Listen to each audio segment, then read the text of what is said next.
বন্ধুসকল আপোনালোক সকলোকে মোৰ চেনেললৈ স্বাগতম জনাইছো। আজি মই ইয়াতে চিকেন মোৰাদাবাদী বিৰিয়ানী ৰেচিপিটো আপোনালোকৰ ওচৰলৈ লৈ আহিছো। কিদৰে সহজ পদ্ধতিতে বিৰিয়ানীটো বনাব পাৰি তাকে দেখুৱাবলৈ চেষ্টা কৰিম। মই ইয়াতে 2 কিলো বিৰিয়ানী ৰাইচ লৈছো, লগতে 2 কিলো চিকেন লৈছো। প্ৰথমতে বিৰিয়ানী ৰাইচটো সিজাবলৈ মই 2 খিলা তেজপাত আৰু কেটামান ইলাচি আৰু লগতে 2 টুকুৰা দালচেনি লৈছো। পানীখিনি ভালদৰে গৰম হোৱাৰ পিছত ৰাইচ কেটা বহাই দিলো।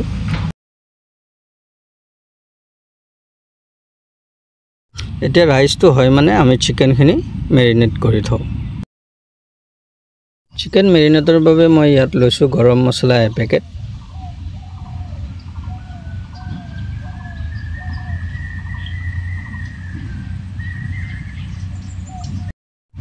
জলকীয়া গুড়ি 2 পেকেট,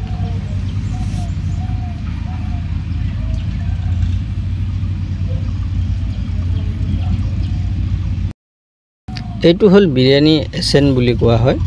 এইটো মোৰাদাবাদী বিৰিয়ানীৰ বাবে খুব ধুনীয়া বস্তু। মই ইয়াত দিলো আপোনাৰ হালধি গুড়া 3 চামুচ, জিৰা গুড়ি 1 পেকেট আৰু ধনিয়া গুড়ি 1 পেকেট।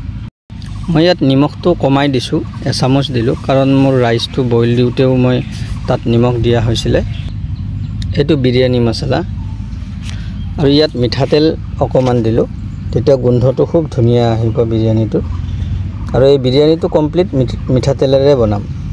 আৰু ইয়াত দৈ 1 পেকেট দিলো আৰু আদা নহৰু পেষ্ট 2-3 চামুচ দি আধা ঘণ্টাৰ বাবে ইয়াক খানি মেৰিনেট কৰি থৈ দিম। মই এই মোৰাদাবাদী বিৰিয়ানীটো এজন মোৰ ভাইটিৰ ঘৰতে খাইছিলো এবাৰ। খাই মোৰ ভাল লগাত মই তেওঁক খুদিলো বিৰিয়ানীৰ ৰেচিপিটো। তেওঁ মোক আকৌ এবাৰ মাতি নি ৰেচিপিটো ভালদৰে দেখুৱাই দিলে। সেয়ে এই বিৰিয়ানীৰ ৰেচিপিটো মই আপোনালোকৰ লগত শ্বেয়াৰ কৰিলো। মই আশা কৰো আপোনালোকে আপোনজনৰ লগত এই বিৰিয়ানীটো খাই খুব সোৱাদ পাব।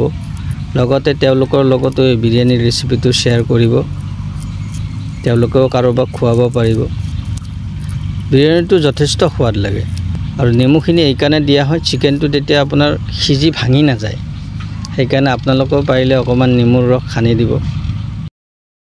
চিকেনটো এতিয়া আমি ইয়াতে বহাই লওঁ।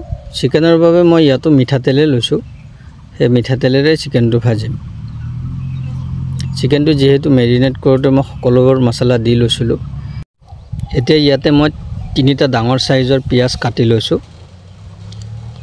সেই পিয়াজখিনি ভাজি লৈ চিকেনখিনি বহাই দিম।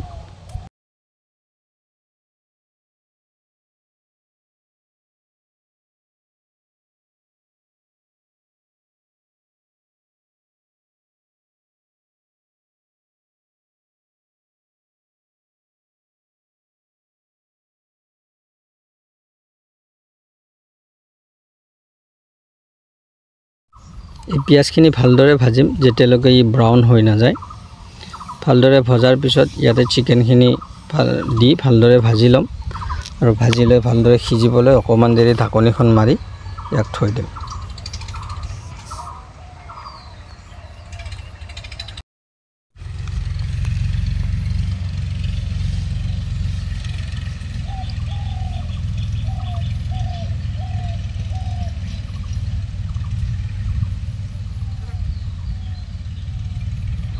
চিকেনখিনি ভাজি থাকোতে এটা কথা মন কৰিব লাগিব, ইয়াক ঘনাই ঘনাই লৰাই থাকিব লাগিব, নহলে চিকেনখিনি লাগি যাব হান্দিটোত। কাৰণ যেহেতু বিৰিয়ানীৰ চাউল কেইটাও ইয়াতে বহাই দিম, লাগি গলে আকৌ বিৰিয়ানীটো বেয়া হৈ যাব।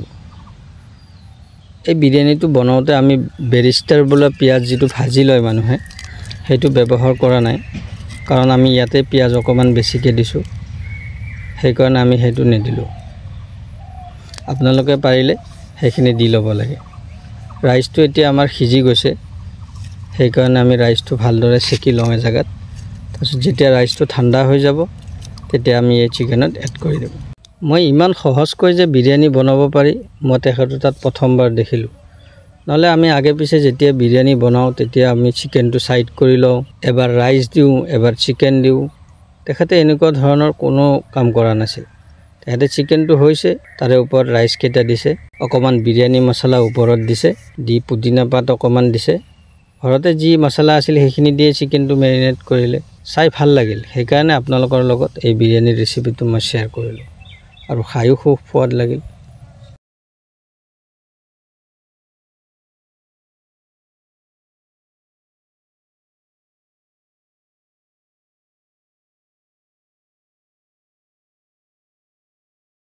এচেণ্টটো তেওঁ দেখালে, মই কোম্পানীৰ নামটো মই আপোনালোকৰ ওচৰত শ্বেয়াৰ কৰিলোঁ সেইকাৰণে।